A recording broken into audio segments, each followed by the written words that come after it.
जाके लाना पड़ेगा या एटीएम से लेना पड़ेगा। विद्यमान तो है लेकिन वर्तमान नहीं है। जैसे माचिस के हर तिली में अग्नि है लेकिन ठंड दूर होने का कोई कारण नहीं बन सकता, ऐसे ही अयोध्या में राम जी थे लेकिन फिर भी रिद्धि सिद्धि संपत्ति की नदियां नहीं थी। रिद्धि सिद्धि संपत्ति की नदियां तब कि जब से राम ब्याही घर आए, जब से राम ब्याह करके आए तब से। और कहते हैं क्यों? और देखो हमारे भीतर शक्तिमान विद्यमान है, हमारे भीतर शक्तिमान विद्यमान है, लेकिन जब तक हमारा शक्ति से ब्याह न हो जाए, शक्ति से लगन न हो जाए हमारी, तब तक कोई भी क्रिया प्रक्रिया नहीं हो सकती। शक्तिमान है, राम हमारे भीतर है, लेकिन हमें हमारी शक्ति को प्राप्त करना है। और शक्ति को प्राप्त करने का रास्ता क्या है? शक्ति को प्राप्त करने का रास्ता क्या? तो सबसे पहले शक्ति को रास्ता करने का प्राप्त है। हमने कल देखा ना राम जी ने क्या किया। सबसे पहला रास्ता है कि किसी संत की, किसी सद्गुरु की शरण ग्रहण करना। किसी संत या सद्गुरु की, कल देखा ना हमने राम जी विश्वामित्र जी के साथ गए। कल हमने देखा ना कि राम जी विश्वामित्र जी के साथ गए। ये सबसे पहले शक्ति प्राप्त करने का रास्ता है। किसी संत की, सद्गुरु की हम शरण ग्रहण करें। और वह संत और सद्गुरु भी कैसा हो? संत और सद्गुरु भी कैसा हो? विश्वामित्र जी कैसे है? विश्वस्य मित्रः सः विश्वामित्रः, विश्वस्य मित्रः सः विश्वामित्र। पूरे विश्व के साथ में जिसकी मित्रता हो। संत सद्गुरु कैसा हो? कि जो कहीं अपने ज्ञान में हमें बांधे ना, जिसका ज्ञान संकुचित आकुंचित न हो। सद्गुरु और संत कैसे हो? कि जिनका ज्ञान कहीं संकुचित आकुंचित न हो, किसी दायरे में बंधा न हो। हाँ, साधना के लिए कुछ नियम दे, कुछ बंधन दे, समझ में आता है, लेकिन एक समय ऐसा है कि सब हमें बांध कर भी खुला छोड़ दे, हमें खुला कर दे, हमारी ऐसी स्थिति कर दे कि माझी आद्याची मजनवी चाळ कुठे करू कोड आणि काची। ऐसा संत सद्गुरु हो, संत भी सद्गुरु भी ऐसा हो। सबसे पहला रास्ता है ये, हमारी साधना का रास्ता है ये। शक्तिमान हम हैं, हमारे भीतर राम विद्यमान है। शक्ति को पाना है, शक्ति यानी माता सीता, शक्ति को पाना है कि सद्गुरु की, संत की शरण ग्रहण करना, जैसे राम जी विश्वामित्र जी के साथ गए। ये सबसे पहला रास्ता है हर साधक का। और दूसरा रास्ता क्या है? ये तो पहला हुआ। दूसरा रास्ता क्या है? क्या देखा हमने कल? राम जी जब चलने लगे तो रास्ते में कौन मिला? रास्ते में अहिल्या मिली ना, गौतम ऋषि का आश्रम आया ना, तो परमात्मा ने अहिल्या को पावन किया। अब राम जी को पूछो जाके कि क्या आपने अहिल्या को पावन किया? तो राम जी कहेंगे मैं और किसी को पावन करूं, यानी मैं किसी को मेरी चरण धूलि छुआऊं, पावन किया ऐसा कहेंगे तो अहंकार आएगा। मैंने पावन किया ऐसा कहेंगे तो अहंकार आएगा। और वैष्णव जन तो तेने कहिए जो पीर पराई जाने रे, पर उपकार करे पर मन अभिमान न आने रे। वैष्णव जन तो तेने कहिए। राम जी को यदि पूछोगे कि आपने अहिल्या जी को पावन किया, तो राम जी कहेंगे कि मैं किसी को पैर छुआ सकता हूँ, और वह भी किसी ब्राह्मणी को, किसी ऋषि पत्नी को ना। लेकिन इतना सत्य है, परमात्मा ने चरण उठाया, वायु देवताओं ने परमात्मा के चरणों के नीचे की धूली उड़ाई और अहिल्या जी पावन हो गई। यानी कहने का तात्पर्य, यदि ऐसे सच्चे संत या सद्गुरु की हम शरण ग्रहण कर लेंगे तो हमारे धूली में भी वो ताकत आ जाएगी कि चलते रास्ते कई पतित अनायास पावन बनते जाएंगे। कई पतित अनायास वो ताकत हम में आएंगी ऐसे सद्गुरु की शरण ग्रहण करने से। कई पतित अनायास पावन होते जाएंगे। ये दूसरा रास्ता। और तीसरा रास्ता क्या था? तीसरा रास्ता क्या? परमात्मा वहां से कहां गए? परमात्मा वहां से विदेह नगरी में गए, जनकपुरी मिथिलापुरी में गए। यानी कहने का तात्पर्य क्या है? हमें यदि हमारी शक्ति पाना है तो इस देह नगरी में वह शक्ति नहीं मिल सकती। इस देह नगरी में नहीं है संभव। जब तक देहाभिमान है तब तक परमात्मा का परिचय कैसे होगा? शक्ति कैसे प्राप्त होगी? जब तक तेरी खुदी न मिटे खुदा नजर ना आएगा। जब तक हमारा मैं नहीं मिटेगा तब तक खुदा कहाँ से नजर आएगा? इस देह नगरी में वो शक्ति प्राप्त नहीं होगी। तो हमें जाना कहाँ है?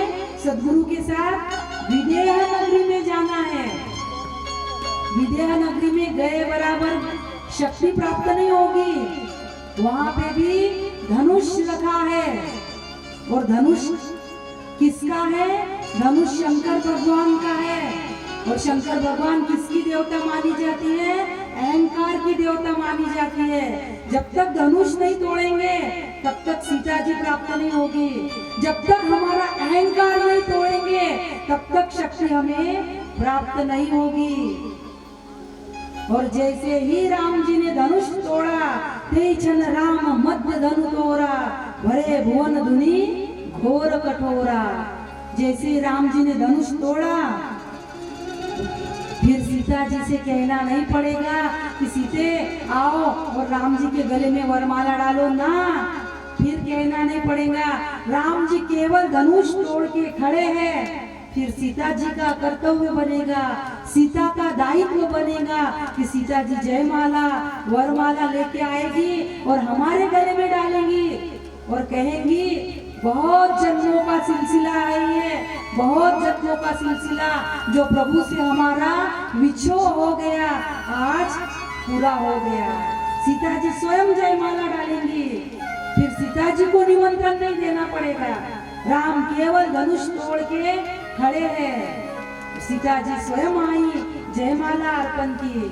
यानी आज हमारी शक्ति हमें प्राप्त हुई, हमारी साधना समाप्त हुई, पूरी हुई। ये शक्ति पाने का रास्ता है। आप कहेंगे तो कल हो गया था, ये रास्ता क्यों लिया? ये कल तो प्रसंग हो गया था। ये रिक्या है। अब तक आपने देखा, सीरियल देखते हो ना?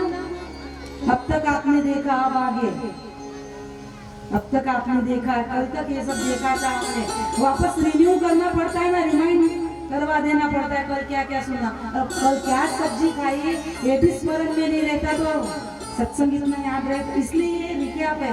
अब तक हमने सुना, अब आगे बाबा जी कहते हैं, क्या कहते हैं? अब आगे ये भी अयोध्या कांड की ही चौपाई है, लेकिन हमारे शक्ति पाने का रास्ता ये था, शक्ति पाने का रास्ता। और अब आगे बाबा जी कहते हैं अयोध्या कांड जो है ना, ये अयोध्या कांड हमारा तारुण्य का कांड है, हमारी परीक्षा है। अयोध्या कांड, ये अयोध्या कांड हमारी परीक्षा है। ये तारुण्य का कांड यानी अयोध्या कांड है। इस कांड में इतना ही देखना है कि राम हमारे हृदय सिंहासन पर विराजमान होते हैं या काम विराजमान होता है। अयोध्या कांड में राम जी हमारे हृदय सिंहासन पर बैठते हैं कि काम हमारे हृदय सिंहासन पर बैठता है। ये अयोध्या कांड की कथा की विशेषता है। और तुलसी जी बाबा घटना दे रहे, एक बार दशरथ जी महाराज ने क्या किया, तुलसी जी बाबा चौपाई देते हैं। राय सुभाय मुकुर कर लीना, बदन बिलोकी मुकुट समदीना। राय सुभाय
तुलसी जी बाबा कह रहे, राय सुभाय मुकुर कर लीना, बदन बिलो की मुकुट समकीना।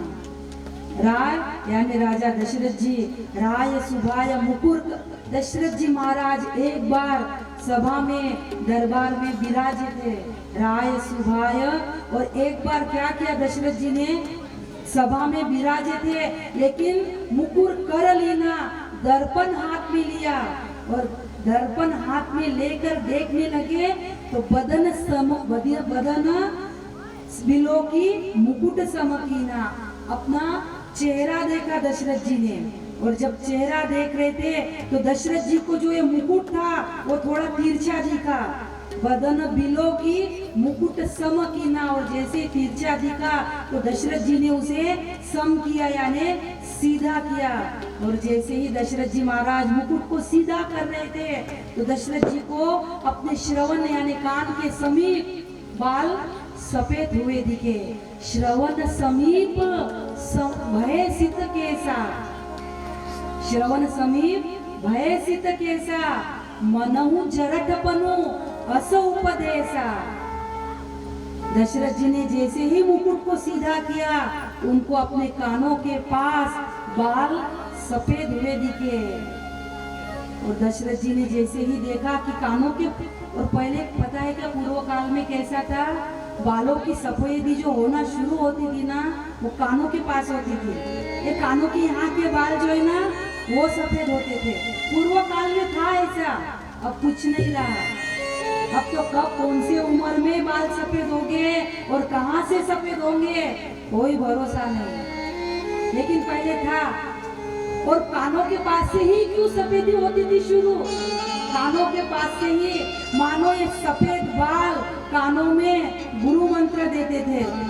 सफेद बाल कानों में कहते थे भाई तू 50 के ऊपर हो गया, अब तू 50 के ऊपर हो गया, तेरा 51 शुरू हो गया, तेरा 51 शुरू हो गया। और पहले ऐसा नियम था हमारे शास्त्रों का कि 25 साल वान ब्रह्मचर्य, शुरुआत के बचपन से लेके 25 वर्ष तक ब्रह्मचर्य पालन करते थे। फिर 25 से 50 गृहस्थ आश्रम, 50 से 75 तक वानप्रस्थ आश्रम, और 75 से 100 वर्ष तक संन्यास आश्रम। ऐसे 4 में विभाजन किया है हमारे शास्त्रों ने। वह बाल गुरु मंत्र देते हैं तो अब 51 का हो गया, यानी अब वानप्रस्थ जीवन आरंभ कर दे। 51 वन आता है ना, 1 52 1 53 54 55 56 57 58 तक जाओ, 1 1 1 1 आता है। मानो वो कहता है कि अब उम्र हो गई, अब वानप्रस्थी जीवन अपना लो, अब बहुत गई, थोड़ी रही, अब थोड़ी भी न जाए, नट कहे नटनी से ताल छोड़ा न जाए, अब बहुत गई, अब 51 आ गया। अब बहुत से कर्मों से विरक्ति लेना चाहिए। राम जी ने शबरी जी को जो छठी भक्ति सुनाई उसमें भी 9दा भक्ति में छठी भक्ति है ये, छठदमशील विरति बहु कर्मा, नित्य निरंतर सज्जन धर्मा, ये छठी भक्ति है। 50 की उम्र हो जाए, हम ये नहीं कह रहे कि आप घर बार छोड़ो और जंगल में वन में जाओ ना, घर में रहते हुए ही वानप्रस्थ जीवन जियो। बहुत दिमाग लगा लिया हमने संसार में। अब छोड़ो ना, बहू बेटों पे छोड़ो, अपने लिए अपना पूर्ता रखो।